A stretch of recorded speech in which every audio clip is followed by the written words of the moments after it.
yaa rabbii akkamiin gurraamti akkan taaquuf jabbii.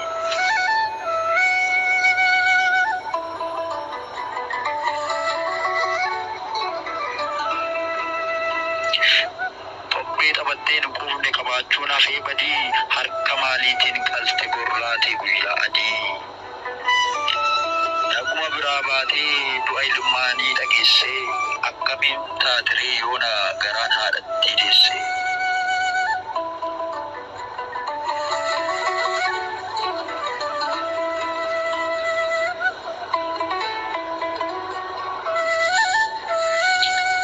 Dhageettii gurraatiif iyyuu innoo nama sururaa akkam ta'u kan argan bu'aa iyyaa gurraa. Gatti gurraan firoomee bara wanti hundi faallaa gadamojjii xurratuuf fiigichuu ciccittu laalla.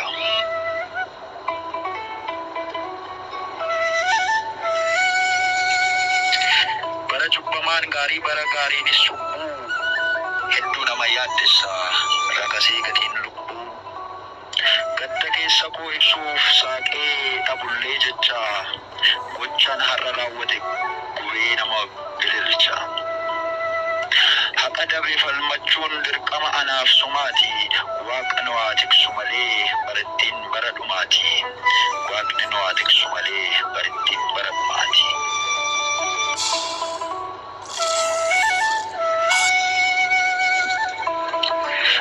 Bara lubbuun namaa akka argite baatu, bara reeffa namaa waraabessi nyaatu, bara dhugaan badee somne bakka argatu, bara dantaaf haadhoon darbatee walgatu, bara qeekeetti alagaan caccabdu, bara wajjin ooltee galgala wal dhabdu. Hamminni ilma namaa addunyaatti ifoomee namni bineensoofnaan bineensi namoome. Namni bineensoofnaan bineensi namoome.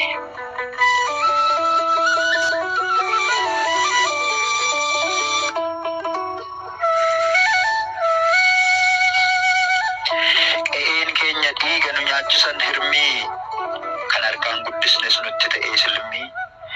Kitaab mirgaan gadda bohicha wawwaannaa iyyannees birmannaaf dhabneerra awwaannaa. Iyyannees birmannaaf dhabneerra awwaannaa.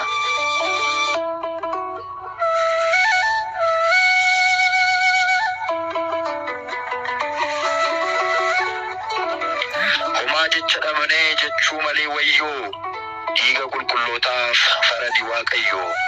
Maal jennee komannaa hammeenya ishee kanaa?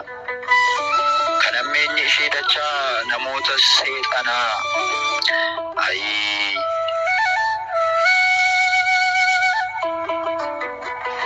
Wayyaa ilma namaa kan asiif garasii maal garaa jabeenyi hammeenyi akkasii.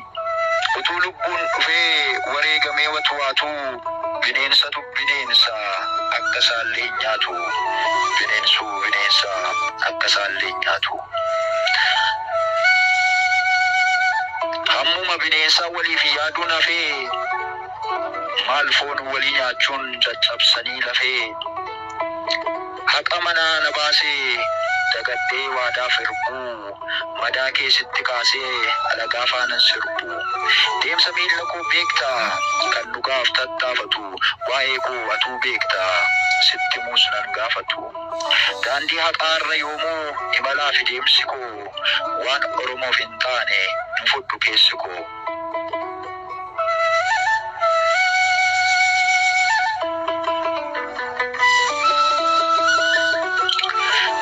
Moggaatti darbatamee hundumtuu natti muree har'as bo'uuttan jira kaleessas bo'aan ture.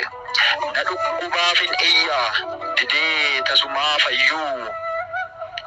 Kunoo imimmaan kiyya roobaa jira har'ayyuu. Kunoo imimmaan kiyya roobaa jira har'ayyuu. Madaa keessa madeessa fuudhee rukutee dibbee akka waan hin kaleessaa gaafa ati boossu sirbee.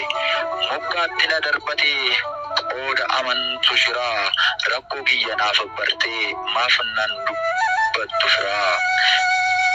Rakkoo rakkoo kiyya naaf bartee maaf naan dubbattu firaa dhugaadhaaf na adabu dubbachuun shiraaf dabaa si malee fira hin qabu naan birmadhu yaa sabaa si malee fira hin qabu naaf birmadhu yaa sabaa